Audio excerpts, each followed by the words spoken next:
Bismillahirrohmanirrohim. Assalamualaikum warahmatullahi wabarakatuh. Selamat pagi anak-anak. Bagaimana kabar kalian hari ini? Alhamdulillah semuanya masih pada sehat ya. Masih semangat belajar kan? Baiklah, kalau seperti itu pada pertemuan hari ini Bu Guru akan menyampaikan beberapa materi.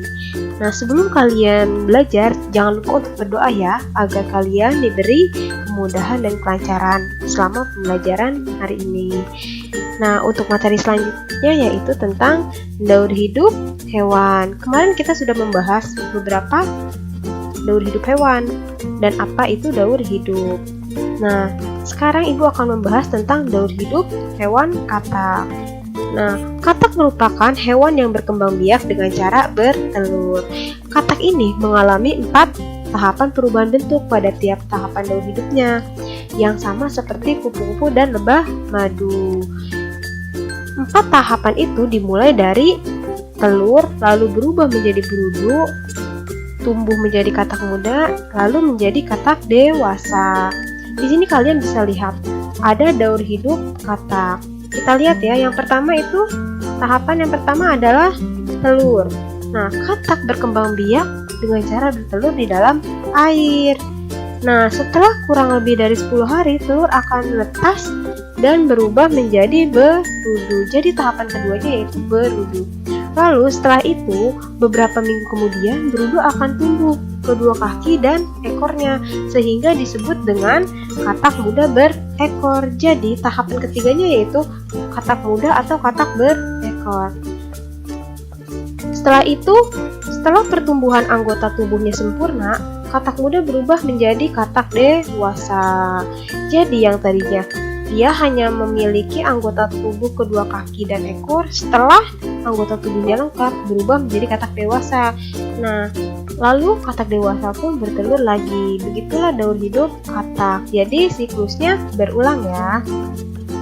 Nah, tadi daur hidup katak itu memiliki 4 tahapan perubahan bentuk yang berbeda. Sekarang Bu Guru mau membahas tentang daur hidup jangkrik.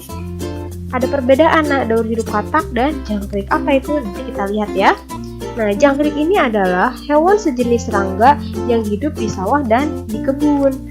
Jangkrik ini berkembang biak dengan cara bertelur di dalam pasir. Nah, jangkrik mengalami 3 tahapan perubahan bentuk dalam daur hidupnya.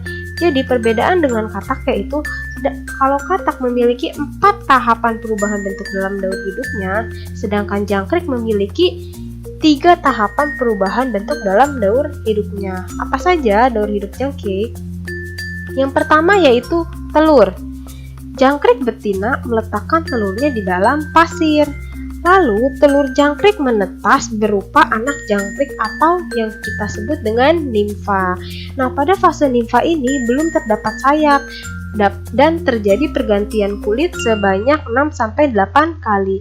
Jadi pada tahap nimfa ini belum mempunyai sayap dan sering bergantian kulit sebanyak 6-8 kali. Nah, setelah itu, setelah ganti kulit yang terakhir dan sayap mulai tumbuh, nimfa akan berubah menjadi jangkrik dewasa. Jadi setelah kulitnya sudah tidak ganti lagi dan sayapnya sudah mulai tumbuh, kita sebut dengan jangkrik dewasa. Nah, berulang juga. Jangkrik dewasa atau jangkrik betinanya meletakkan telur lagi dan daur hidupnya berulang seperti itu. Jadi tahapan pertamanya yaitu dari mulai telur, lalu nimfa, dan yang ketiga jangkrik dewasa. Ini untuk daur hidup jangkrik.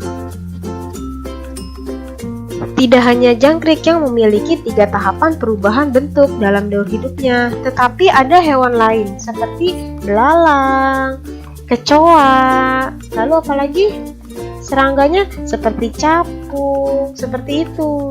Jadi tidak hanya jangkrik ya yang memiliki 3 tahapan perubahan bentuk. Setelah Bu Guru menjelaskan beberapa daur hidup hewan, tolong kerjakan halaman 110 buku tematik bagian Ayo Lakukan. Jadi yang dikerjakan hanya bagian Ayo Lakukan ya, halaman 110.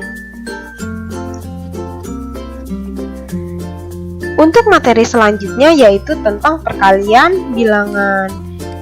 Tadi Bu Guru sudah menjelaskan tentang tahapan daur hidup katak dan jangkrik. Di sini Bu Guru mempunyai contoh soal, yaitu seekor jangkrik sekali bertelur menghasilkan sebanyak 210 butir. Berapa butir telur yang dihasilkan jika terdapat 5 jangkrik yang bertelur? Pertama kita harus membuat bentuk perkaliannya dulu. Berarti bentuk perkaliannya yaitu 210 dikalikan 5. Nah, cara menghitungnya gitu kita dengan cara bersusun sehingga bentuknya seperti ini. Cara menghitungnya masih sama ya. Kita pertama-tama kalikan dengan angka satuan, yaitu 5 dikalikan dengan 0. 5 kali 0 sama dengan berapa? 0. Nah, angka 0-nya itu ditulis di sini. Lalu 5 dikalikan 1 berarti yang kedua yaitu kalikan dengan puluhan. 5 dikalikan dengan 1 berapa? 5.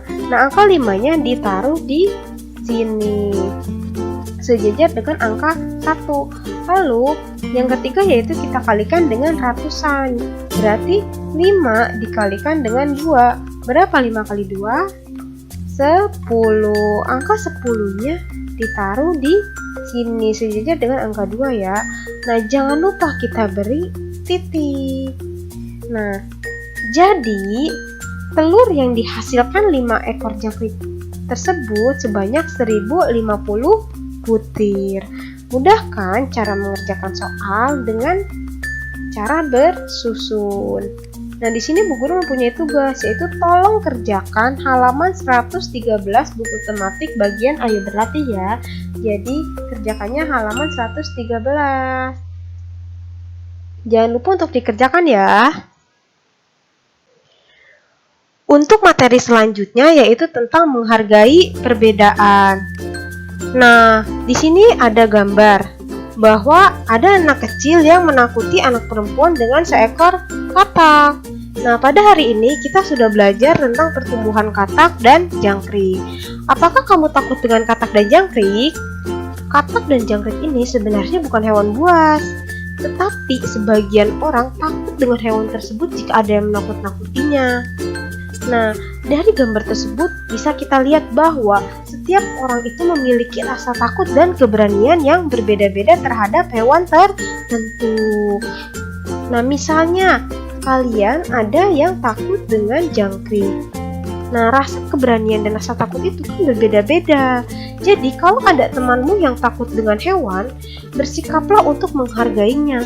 Janganlah kamu menakut-nakuti temanmu tersebut, karena akan menimbulkan sebuah trauma. Selain jangan menakut-nakuti, kalian juga bisa lakukan dengan cara membantu teman agar bisa lebih berani.